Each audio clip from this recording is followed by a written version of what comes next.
couloir. Ah, si je fais un tour de table comme ça. Nouvelle saison, on va pas faire ça. Alors attends. Nouvelle saison dans quelques jours, on y est. Dans à peu près 3 semaines, début de la nouvelle saison, la saison 11. Avant de t'en dire un peu plus, je voulais remercier PIA, Private Internet Access, qui sponsorise cette saison. Mon premier sponsor officiel pour une saison. Alors PIA, qu'est-ce que c'est? PIA, c'est un VPN. Pour ceux qui ne connaissent pas les VPN, un VPN, qu'est-ce que c'est? Un VPN, ça te protège quand tu surfes sur Internet et ça t'ouvre aussi des portes quand il y a des restrictions. La première fois que j'ai utilisé un VPN, c'était en 2014 pour mon premier voyage en Chine. Le VPN, ça m'a permis d'accéder à YouTube, Facebook, Twitter, Instagram, parce que tu sais que toutes ces applications, elles sont bloquées en Chine. Donc si tu veux y accéder, tu es obligé de passer par un VPN. Et après ce voyage en Chine, j'ai toujours continué à utiliser un VPN parce qu'un VPN, ça va me protéger quand je vais aller sur des Wi-Fi publics. Et moi, je suis toujours sur des Wi-Fi publics dans des aéroports, dans des cafés ou quoi. Et ça m'a permis aussi d'accéder à des sites internet qui étaient bloqués dans les pays où j'étais. Donc là, par exemple, j'ai pris l'exemple en Chine, mais dans d'autres pays, tu vas avoir des sites de streaming ou des sites de téléchargement qui vont être bloqués. Et bien, grâce au VPN, tu peux toujours y accéder en changeant ton adresse IP. Dans le choix du VPN, c'était très important pour moi qu'il soit rapide parce que si jamais je veux uploader une vidéo avec mon VPN, il faut que ça puisse aller très vite. Et si jamais je veux pouvoir lire des vidéos en HD sur YouTube ou quoi, il faut que je puisse avoir du streaming très rapide aussi. Ça fait maintenant 2 mois que j'utilise le VPN PIA. Je suis très content, jusqu'à maintenant aucun problème à signaler, tout marche très bien. Et dans les avantages de PIA, c'est que c'est un des moins chers du marché avec un abonnement à moins de 3 € par mois. Et ton abonnement, il est valide sur 5 postes différents. Donc c'est-à-dire que tu peux l'installer sur ton téléphone, sur ton ordi portable, sur ton ordi de la maison, sur l'ordinateur de ton père. Enfin voilà, tu peux l'installer sur 5 machines différentes. En plus qu'il n'est pas très cher. Le VPN, il protège contre les hackers, les malwares, les pop-up. L'avantage de PIA, c'est qu'il enregistre aucune de tes informations, rien de ce que tu fais sur Internet. En fait, c'est tout, il n'y a rien qu'à enregistrer. Disponible sur toutes les plateformes, Android, iOS, Windows, Mac, Linux. C'est un VPN qui existe depuis 10 ans, donc c'est pas juste un truc qui vient de sortir comme ça. Donc je suis très content d'avoir un partenariat avec eux. Le lien du VPN dans la description si tu veux aller jeter un œil de plus près. Et si tu t'abonnes avec le lien que j'ai mis, tu as normalement 3 mois gratuits. J'ai accepté ce partenariat parce qu'il n'y a vraiment eu aucune restriction quant à la saison que j'allais faire, ni sur le pays que j'allais aller, ni sur le contenu que j'allais faire. Vraiment, je suis full free et ça c'était très important pour moi de rester authentique à 100% sur une saison. Donc c'est pour ça que j'ai accepté ce sponsor. Bon, et cette saison 11 alors, où est-ce qu'elle va nous amener? Où est-ce qu'on va partir pour cette saison 11? Avec qui on va partir? Bon alors moi, comme tu sais, je viens d'aménager en Corée du Sud. Et la Corée du Sud, au final, ça a été ma première saison que j'ai fait il y a 6 ans. C'était une saison à Séoul, c'était une saison d'1 mois uniquement à Séoul. Et l'année d'après, j'avais fait une saison à Jeju-do. J'avais fait une saison spéciale Jeju-do, on a fait un petit tour à Busan, mais voilà, c'était surtout concentré à Jeju-do dans la saison 2. Et au final, je me suis rendu compte que j'avais jamais fait en fait de trip dans la Corée où je partais comme ça à l'aventure sans savoir où j'allais. Dans toute la Corée, un trip, c'est comme j'ai pu faire à Taïwan, au Vietnam ou en Inde ou n'importe où, mais en Corée, j'ai jamais fait de trip à l'aventure dans la Corée. Du coup, pour cette saison, et si on partait en mode totale aventure dans la Corée du Sud? Et cette saison, on va la faire en binôme avec quelqu'un que tu connais, quelqu'un que tu as déjà vu sur la chaîne.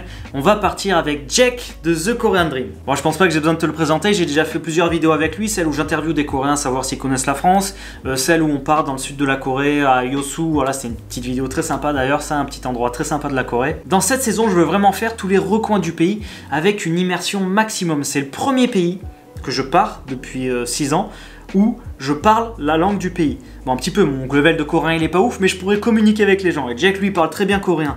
Donc, le but de cette saison, ça va vraiment être de mettre l'accent sur les rencontres, sur l'improvisation, de rencontrer des gens, de passer du temps avec eux, de déboucher sur des surprises, de l'imprévu. Donc voilà, j'attends beaucoup de cette saison, de surprises, voilà. Donc on va vraiment essayer de voir un maximum, que ça soit autant d'un hôtel tout confort, que ça soit de dormir chez une mamie, voilà, dans un truc au fond d'un village ou quoi, que ça soit manger dans un resto de luxe des plats de ouf ou manger dans un boui-boui, voilà, au bord d'une rue. Je veux vraiment découvrir plein d'aspects de la Corée et surtout des aspects pas touristiques. On est en train de faire le plan avec Jack, là, on est en train de voir par où on va passer. On se laisse assez de liberté, on veut vraiment se laisser justement de l'imprévu et pouvoir changer de route à tout moment. Donc on est en train de voir aussi si on va faire le trip tout en voiture, si on loue une voiture pour faire tout le tour de la Corée en voiture, comme ça pour se laisser vraiment une grosse marge de manœuvre, aller se perdre dans des villages que normalement, si t'es touriste, tu vas pas du tout. Ou alors si on prend plutôt bus, machin, pour aller dans des spots, mais je sais pas, on est encore en train de construire ça, ça demande pas mal de préparation, on veut vraiment faire les choses bien, donc voilà, j'ai vraiment hâte de commencer cette saison. Ça va arriver très très vite, là maintenant dans 3 semaines. Dans 3 semaines, on commence la saison, là, on commencera vers début mars, vers le 7, 8, 9 comme ça. Puis voilà, donc une bonne saison en Corée du Sud avec le Poto Jack. Je suis sûr que ça va être de la folie et des très bons moments de partage à vous montrer tout ça. Alors en 2019, il y a eu du changement. Déjà, je m'installe en Corée du Sud et j'ai essayé de renouveler un petit peu tout mon matériel. Mon ordinateur, par exemple, ça faisait 6 ans que j'avais le mien, j'avais jamais changé depuis que j'étais parti en Australie. Du coup, mon ordi avait 7 ans puisque je l'avais déjà l'année avant de partir. Donc mon ordi c'était ça, j'en étais très content, j'en suis d'ailleurs toujours très content. Un bon petit Asus qui a fait du très bon travail pendant 6 ans. Alors oui, tout le matériel que je vais te présenter là par contre, c'est aucun placement de produit, c'est vraiment juste des trucs, le matériel que j'ai eu et le matériel que j'aime bien. Il n'y a rien qui est sponsorisé là. Donc voilà, donc j'avais mon Asus qui était un Asus série N, voilà, j'en étais très content. Il avait un Core i7 donc il marchait toujours bien. Mais je voulais quelque chose d'un peu plus puissant et quelque chose aussi de plus portatif, plus léger. Parce que là, on est sur un ordi à 2,7 kg, plus le transfo qui est balèze. Voilà. Le transfo qui était assez gros et surtout assez lourd. Donc dans les bagages, ça fait son poids. Du coup, je suis resté chez Asus et j'ai investi dans un petit Asus ZenBook 433, donc les tout derniers Asus, d'une finesse et d'une légèreté. Donc là on est sur quelque chose de très fin, de très léger. On est sur un ordi qui fait 1,2 kg. 1,2 kg, c'est un 14 pouces. C'est un 14 pouces, voilà, c'est amplement suffisant pour travailler quand je suis en voyage, en déplacement, en saison. Voilà, au moins si je garde mon sac à dos toute la journée, ça fait bien 1,5 kg de moins. Surtout que là, le transfo, je t'ai montré la taille qui faisait l'autre. Ça, c'est l'ancien transfo, tu vois, avec la grosse prise, le gros câble et tout. Et ça, regarde, c'est le nouveau transfo. Donc on est vraiment sur quelque chose de plus petit et beaucoup plus léger. Donc même au niveau du transfo, on gagne du poids. Regarde la différence de taille, on est sur quelque chose de vraiment significatif. Vraiment significatif. Par contre, je suis assez déçu au niveau de la puissance. C'est-à-dire que le mien, il a 7 ans. Bon, c'est un Core i7 3610 QM. Lui, c'est un Core i7 de dernière génération. C'est un Pros, il a 3 mois ou 4 mois. C'est un i7 8565. Je m'attendais vraiment à avoir une grosse différence, tu vois, entre processeur de 3e génération ou 8e génération. En fait, pas tellement. Pas trop même du tout. J'ai gagné vraiment quelques petites minutes sur un encodage d'1 heure. Donc voilà, assez déçu qu'il n'y ait pas une si grosse différence au niveau puissance. Sinon, bon bah voilà, le point positif, ça sera sa portativité et son extrême légèreté. La qualité d'image par contre elle est assez folle, l'image est vraiment belle, en plus on a des bordures vraiment très fines, donc voilà, ça c'est plutôt appréciable. Donc voilà, au final j'en suis quand même très content. On va parler maintenant du sac à dos. Alors si je te montre celui-là, tu sais, lui il m'a accompagné pendant 3 ans. Pour moi ça reste toujours le meilleur sac de voyage que j'ai jamais eu. Vrai, il avait plein de poches, très résistant, vraiment tu peux lui faire confiance à 100%. Il est un petit peu lourd, parce que les matériaux qu'ils ont choisis un peu bien robustes, enfin voilà, bon il est un petit peu lourd, c'est pour ça que j'avais voulu changer. Dans ma dernière saison au Japon, j'ai eu ce sac qui n'est pas une marque, qui venait d'un site web. Je pensais que c'était une start-up ou quoi qui créait le truc, alors qu'en fait pas du tout, même le site après ça, il a fermé.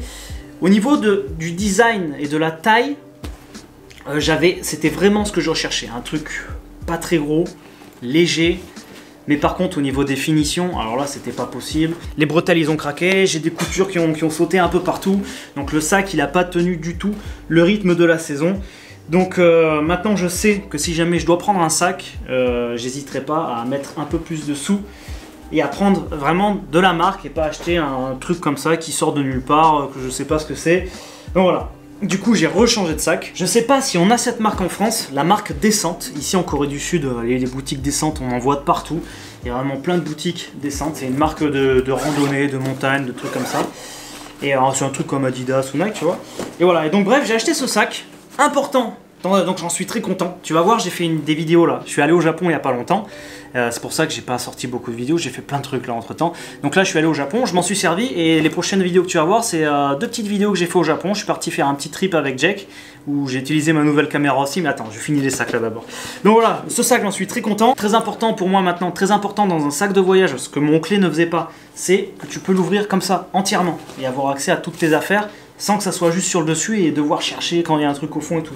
Donc là très content, tu vois, le sac très simple, il n'y a pas 36 milliards de poches, tu l'ouvres comme ça, tu mets tes trucs, il est petit, il est léger, il a un beau design, passe-partout. Voilà, j'ai une poche pour mettre mon ordi derrière, impeccable. Et petit exclu, alors je suis pas sûr de m'en servir, mais j'aimais beaucoup l'idée, j'ai acheté un tout petit sac, un micro sac comme ça, dans lequel je peux mettre juste mon ordi, tu vois, que je peux amener en plus dans mon sac, c'est-à-dire mettre ce sac dans mon sac de voyage.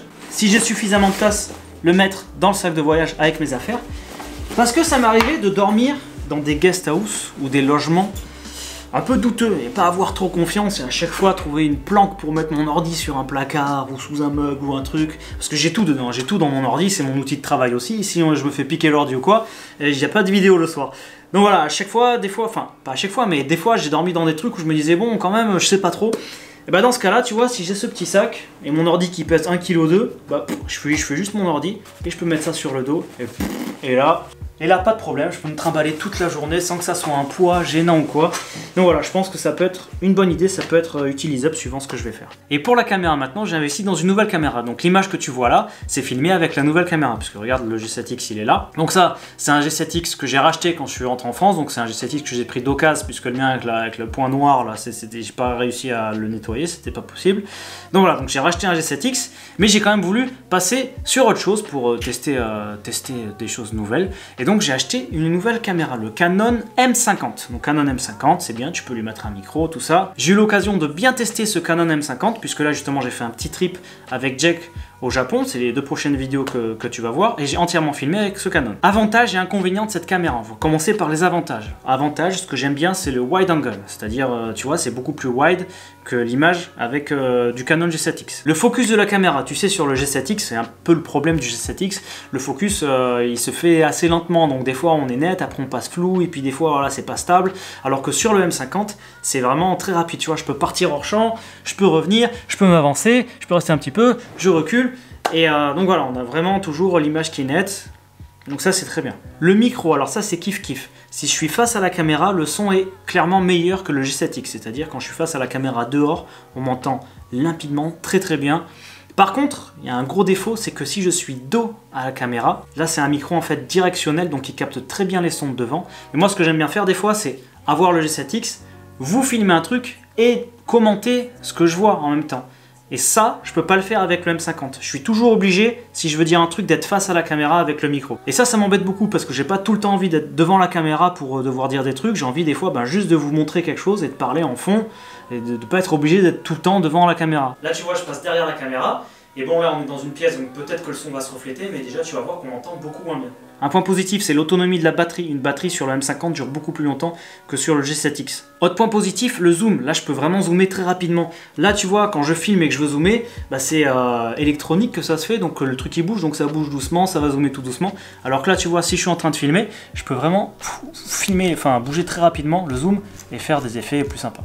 Et pour moi, le plus gros point négatif de ce M50, c'est la stabilisation de la vidéo. Alors on a beau avoir une lentille qui est stabilisée, je trouve que l'image elle tremble encore beaucoup trop. On peut mettre une stabilisation numérique avec le boîtier, mais la stabilisation numérique je la trouve complètement buggée. On a vraiment l'image qui tremblote comme ça à des moments.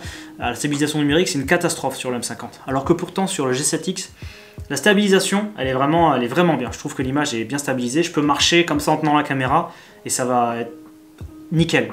Ça va bouger un petit peu, mais ça sera doux, ça sera nickel. Alors que sur l'M50, ça sera pas horrible au point que tu peux pas regarder, mais c'est pas aussi bien que sur le G7X. Donc je trouve ça dommage pour un truc plus récent et de plus haute qualité. Ça c'est la poignée que j'utilise depuis des années, donc c'est XS Series ou X Series, un truc, ou Series, un truc comme ça. De toute façon, je vous mets tout dans cette vidéo, je vous mettrai tous les liens de mon équipement, tout ça, si vous voulez aller jeter un œil plus en détail ou quoi. Donc ça, c'est la poignée que j'utilise depuis des années, que j'utilise avec le G7X et que j'ai utilisé aussi avec le M50 dans mes vidéos au Japon que vous allez voir dans quelques jours. Verdict des caméras entre le G7X et le M50. Je pense que le G7X pour moi sera plus adapté si je fais une saison. Parce que quand je fais une saison, la caméra elle m'accompagne toute la journée, du matin au soir. Donc si quand je suis au restaurant, quand je marche, quand je n'importe quoi, jusqu'au soir, quand je suis, si jamais on sort en soirée ou quoi machin, ça voilà, ça je peux le mettre dans la poche, je peux sortir faire un petit shot, vous partager des choses peut-être plus insolites, plus voilà, enfin, je peux vraiment l'avoir tout le temps sur moi. Alors que le M50, je peux clairement pas le dissimuler avec sa moumoute, voilà, l'objectif qui sort et tout. C'est plus contraignant à voir. Donc en daily vlog, en vlog journalier pour une saison, pour moi c'est pas adapté, c'est trop gros. Par contre, quand je vous ferai des vidéos one shot, c'est-à-dire là, quand je suis parti par exemple 4-5 jours au Japon, ou si je vous fais un week-end quelque part, ou quoi, ou si je fais une interview, le M50 sera beaucoup plus adapté, parce que je pourrai faire des plans plus jolis, des trucs plus travaillés, mais voilà, il y aura la caméra pour la saison et la caméra pour les trucs, les one-shot un peu plus travaillés. Je pense qu'on a fait le tour, j'ai vraiment hâte de tester sur le terrain tout mon nouvel équipement dans la prochaine saison qui sera en Corée. En plus en Corée j'ai vraiment très hâte de la faire, j'ai hâte de tester un petit peu mon coréen sur le terrain. Une nouvelle fois merci à PIA Private Internet Access pour le sponsoring de cette saison. Je vous retrouve très vite dans moins d'une semaine là pour les vidéos que j'ai fait au Japon et je vous dis hasta la vista! Et bien sûr, comme d'habitude, vous pouvez me suivre sur Twitter où je partage des choses exclusives sur ce qui se passe en dehors des vidéos, comme si par exemple tu me suivais sur Twitter, tu savais qu'elle allait avoir une saison bientôt, et sur Instagram, où par exemple là j'ai mis une très belle photo de mon quartier sur Instagram, un peu futuriste et tout. Voilà, je te dis à très vite pour ces nouvelles aventures.